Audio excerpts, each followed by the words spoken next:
aku Mutiara Hanifa dari Fakultas Psikologi Profesor Dr. Hamka. Nah, sesuai dengan judul yang udah aku tulis di bawah ini, kali ini kita bakal ngebahas tentang senyum.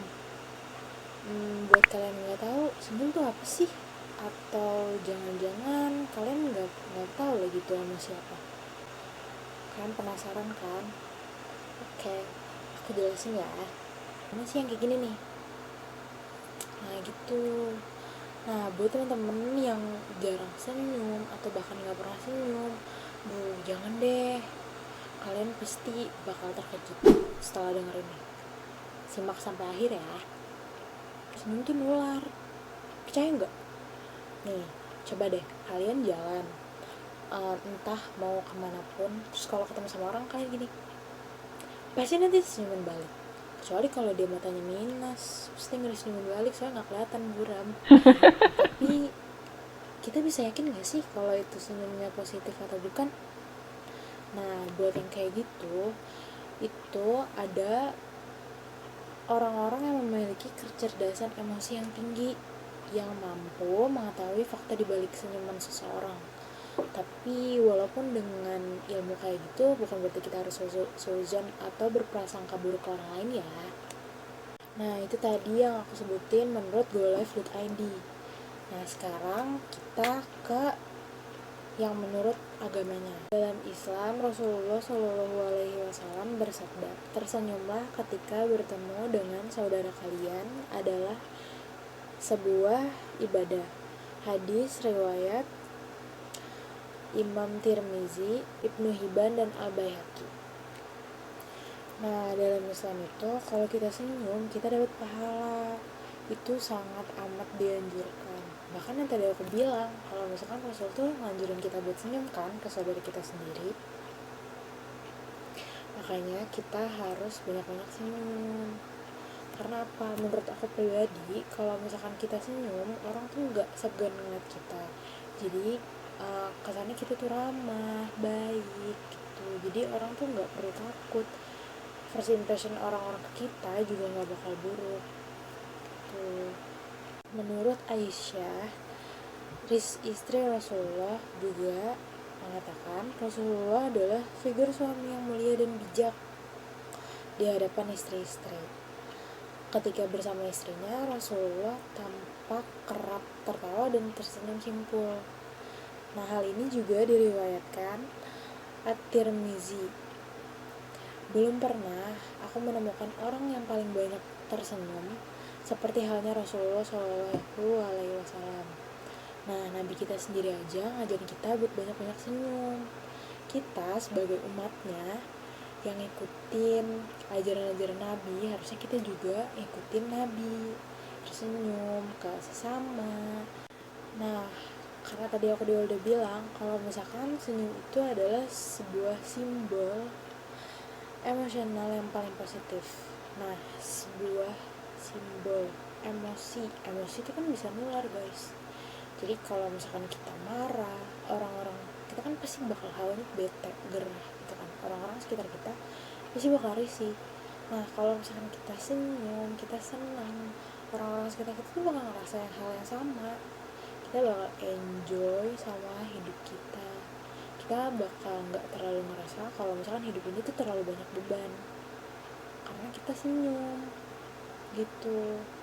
Nah, menurut aku juga kalau misalkan kita senyum, ntar aku bilang kalau ketemu sama orang di jalan, kita lebih baik senyum karena nanti orang itu bakal nular kan ke orang itu. Nah, dari situ kita tuh secara nggak langsung kita tuh ngasih kebaikan ke dia. Jadi kayak misalkan dia bete, kita nggak tahu, terus kita senyum ke dia, nggak taunya dia tuh nggak bete karena kita senyum ke dia. Allah berarti ngasih kita pahala. Wah, ini ada yang senyum nih ke saudaranya, kasih A gitu. Jadi jangan lagi ya buat jarang-jarang senyum.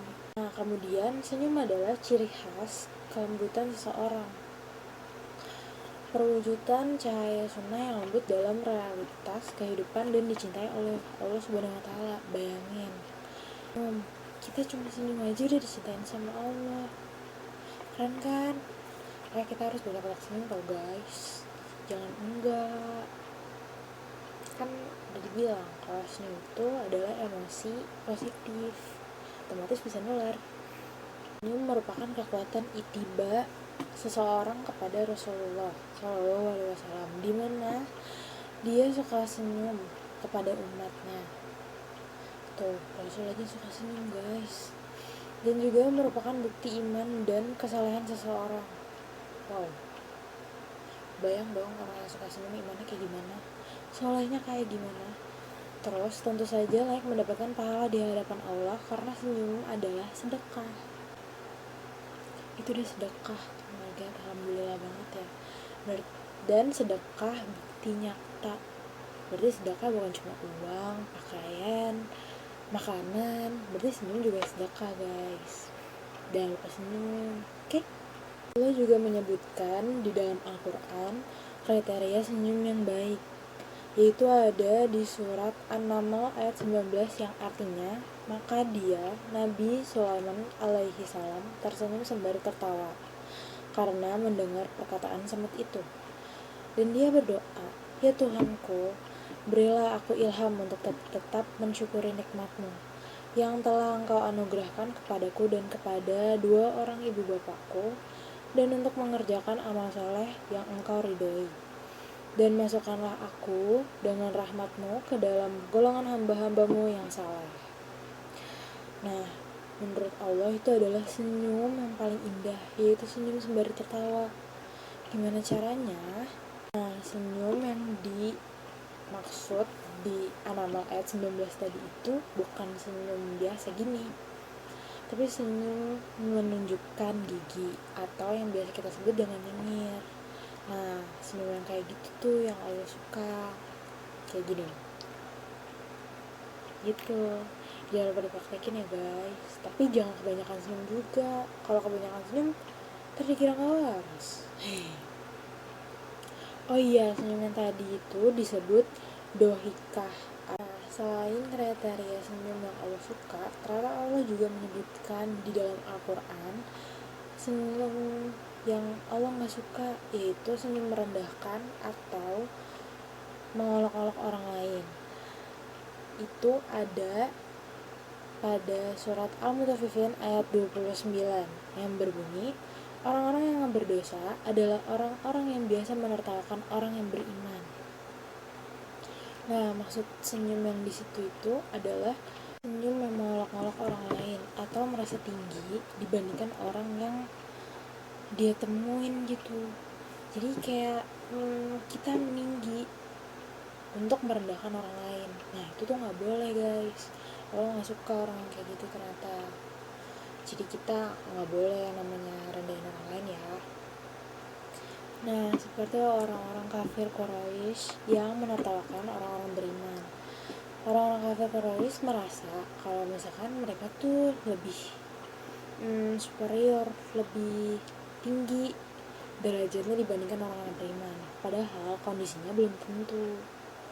Padahal sudah pasti orang beriman lebih tinggi daripada orang-orang kafir Quraisy. Nah, kalau kayak gitu, kita tuh nggak boleh merasa tinggi guys. Kita nggak boleh besar kepala. Karena Allah gak suka sama orang kayak gitu. Hati-hati ya guys. Nah, itu dia tadi beberapa informasi yang bisa aku sampaikan ke kalian. Semoga bermanfaat. Mohon maaf kalau misalkan masih banyak salah-salah kata atau omongan yang belibet-libet, maaf ya. Semoga benar-benar bermanfaat. Semoga bisa diterapkan di kehidupan kalian. Buat yang jarang senyum atau yang udah sering banget senyum, pertahanin ya. Semoga kita selalu dalam lindungan Allah Subhanahu wa taala. Amin amin ya rabbal alamin. Jaga kesehatan. Aku Mutiara Hanifah dari Fakultas Psikologi Profesor Dr. Hamka undur diri. Sampai ketemu lagi. Assalamualaikum warahmatullahi wabarakatuh. Dadah.